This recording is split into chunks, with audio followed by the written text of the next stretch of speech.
అస్మద్గురుభ్యో నమ శ్రీమతే రామానుజాయ నమ. నేటి మంచి మాట. చూపు, చిన్న చూపు, అవహేళన, పశ్చాత్తాపం ఇవన్నీ కూడా మనం ఒక చిన్న కథ ద్వారా తెలుసుకుందాం.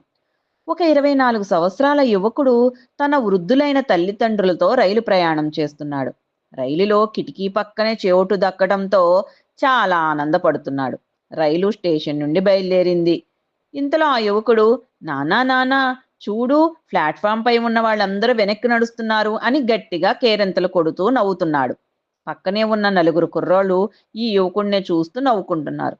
ఇంతలో ఆ రైలు స్టేషన్ దాటి పక్కనే ఉన్న పల్లె ప్రాంతం వైపుగా వెళ్ళింది.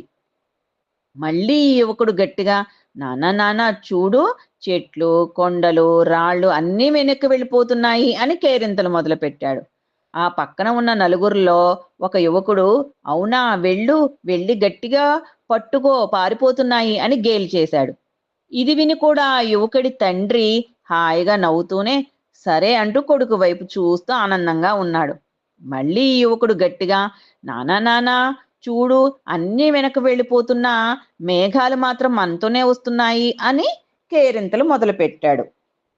ఇంతలో ఆ నలుగురిలో ఒకడు, అవునవును, మేఘాల్ని మన రైలుకి కట్టేశారు, అందుకనే మనతోనే వస్తున్నాయి అని వెక్కిరించాడు. పక్కనే ఉన్న తల్లి, అవునా నానా, మేఘాలు కదా, అలాగే మన వెంట వస్తాయి అని కన్నీళ్లు తుడుచుకుంటూ ఉంది. ఇంతలో చిన్న చిరుజల్లులతో కూడిన వర్షం మొదలైంది.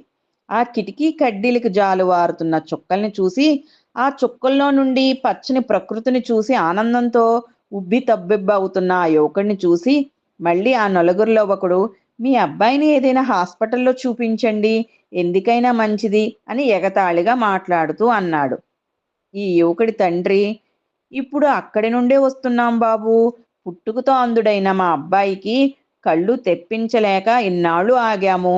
బెయిలీ రిపి ద్వారా ఈ సిఏ చదివి దేశంలోనే మొదటి ర్యాంక్ వచ్చినందున ప్రభుత్వమే ఉచితంగా వీడికి చికిత్స చేయించింది. ఇప్పుడే లోకాన్ని చూస్తున్నాడు అని ఆనందంగా తండ్రి వెల్లడించాడు. తల్లిదండ్రుల డబ్బుతో విలాసంగా జీవిస్తూ ఇతరుల్ని ఎగతాళి చేస్తున్న ఆ నలుగురు యువకులు తామెంత తప్పుగా ప్రవర్తించామో అని సిగ్గుతో తలదించుకున్నారు. ఒకరిని ఏదైనా అనే ముందు వారి పరిస్థితి ఏమిటో అని ఆలోచించడం ముఖ్యం. సర్వం శ్రీకృష్ణార్పణమస్తు.